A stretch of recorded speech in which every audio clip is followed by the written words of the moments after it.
Hi, everyone. I'm Keith Mathis with the Mathis Group. We are a premier ATP with the Project Management Institute.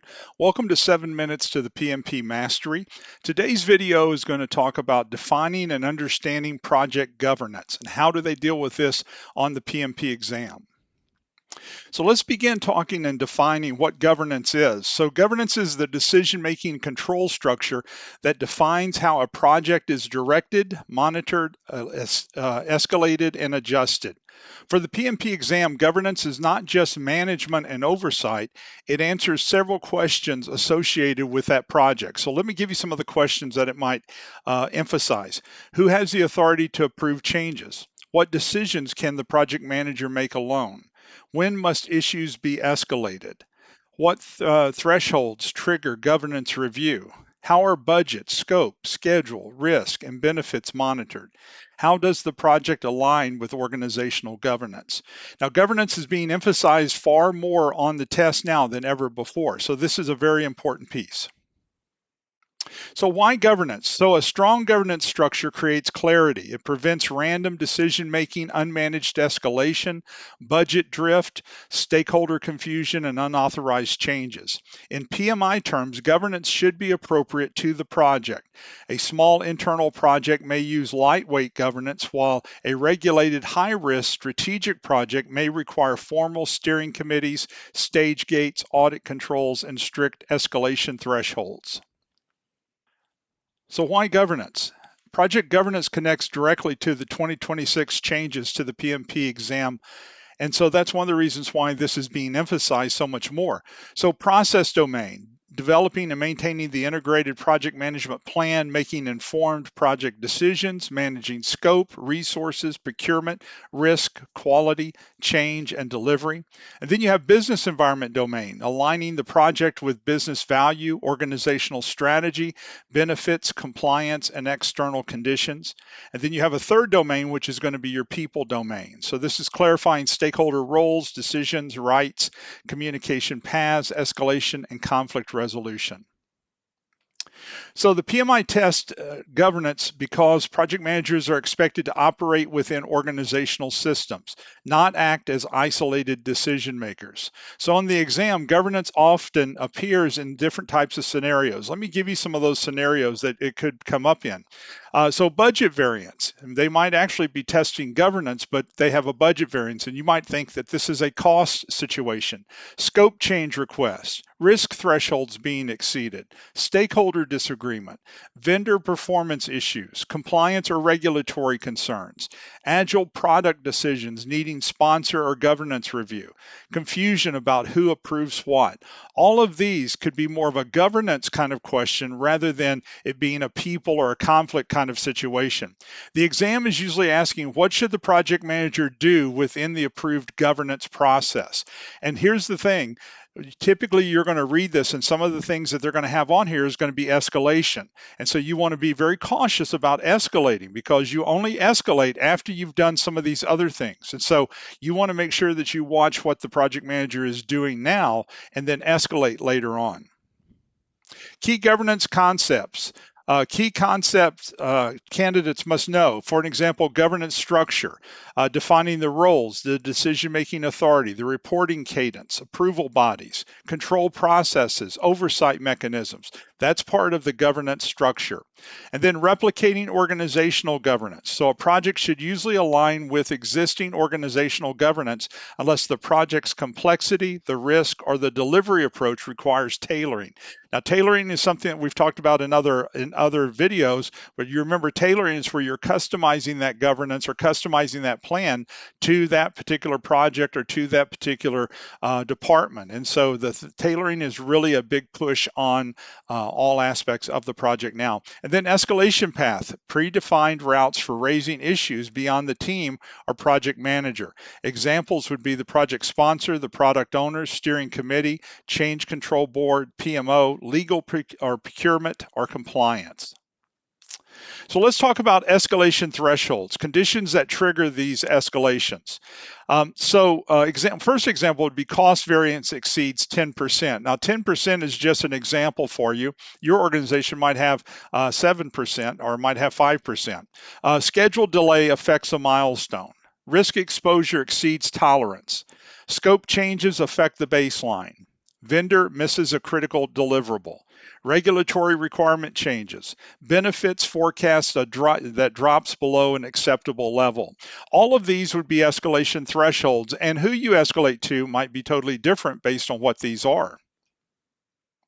Decisions and rights. So stage gates are phase reviews. These are typically going to be found more on the predictive project than on agile. And so formal review points are used in predictive or hybrid projects to confirm whether the project should continue, change direction, or stop. A change control board or CCB, that's typically going to be more on a hybrid or a traditional predictive project as well. So a governance body that reviews significant change requests in predictive or controlled hybrid environments. Governance and budget variation. Budget variance should not automatically trigger panic or unilateral actions. The project manager should analyze the variance, compare it against the threshold, and determine the impact and use the governance process if adjustments are needed. Now, an exam trap on looking at these decisions and the rights, governance does not mean escalating everything. This is where people will mess up. They think, well, we're escalating everything if something goes wrong. No, because that's taking away from the power of the project manager. PMI expects the project manager to resolve issues at the lowest appropriate level and then escalate when thresholds, authority limits, or organizational rules require it. Once it goes above that, then we would escalate it. So governance for predictive projects. So expect baselines for scope, schedule, and cost, change control board, formal approvals, stage gates, earned value analysis, variance thresholds, sponsor or steering committee reporting. An example, if cost variance exceeds the approved threshold, the project manager analyzes the cause, forecasts the impact, prepares options, and follows the change governance process. So that's for predictive.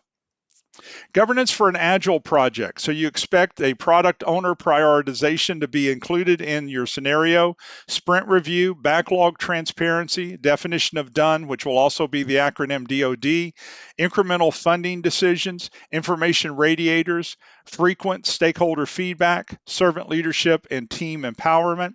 So as we look at governance for an agile project, example would be if a feature becomes more expensive than expected, the team and the product owner may reprioritize the backlog. And so if the impact threatens business value, funding, compliance, or strategic objectives, it may have to go to governance in that situation. And so sometimes when we're talking about agile, people think that they can just do anything they want. They have the freedom to go in any direction. And there is obviously more freedom, but you still have governance in some of those projects as well.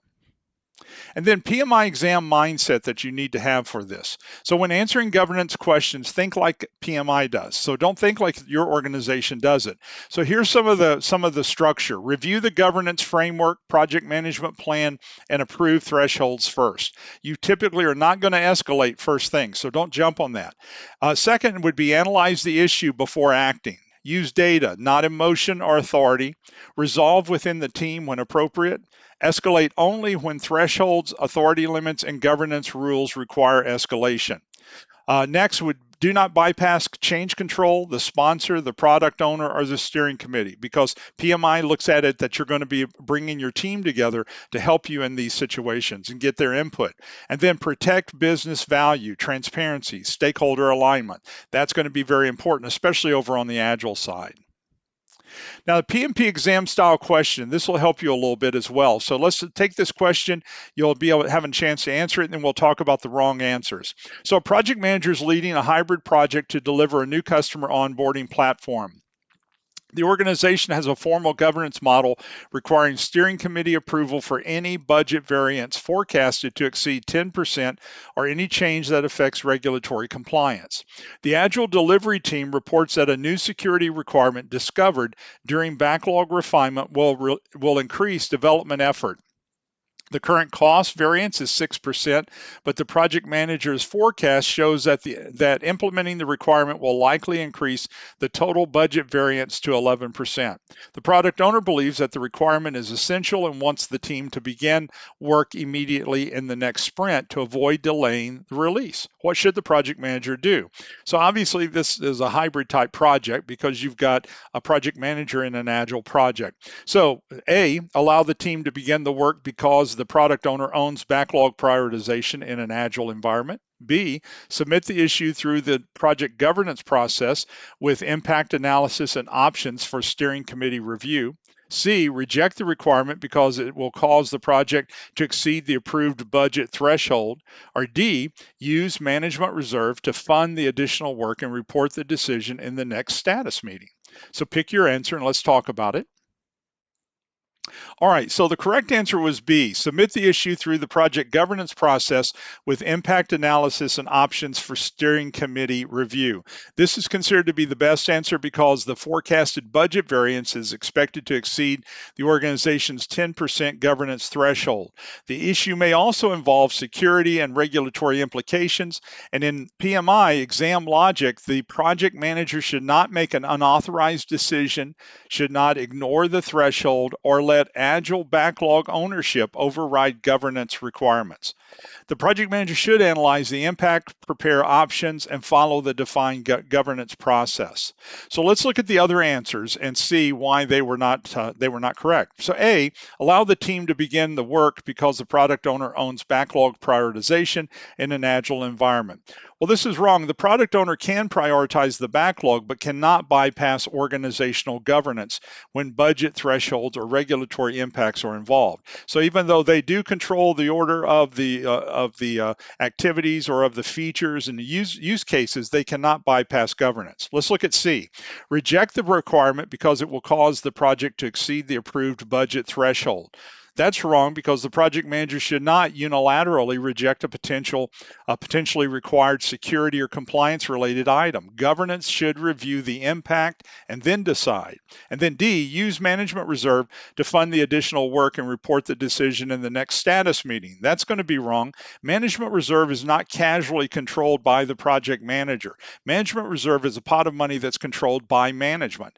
And so that's why you would have a lot bigger hassle to try to get that money. So using it typically requires approval, especially when governance thresholds are exceeded. So I hope that makes some sense to you in what I'm talking about here.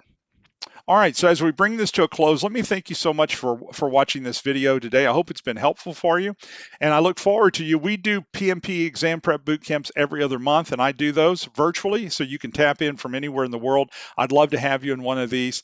If you're trying to get your PMP or trying to get your people to get PMP, I'd love to have them. We can do it also. We can do an individual class just for your company if you have 10 or more.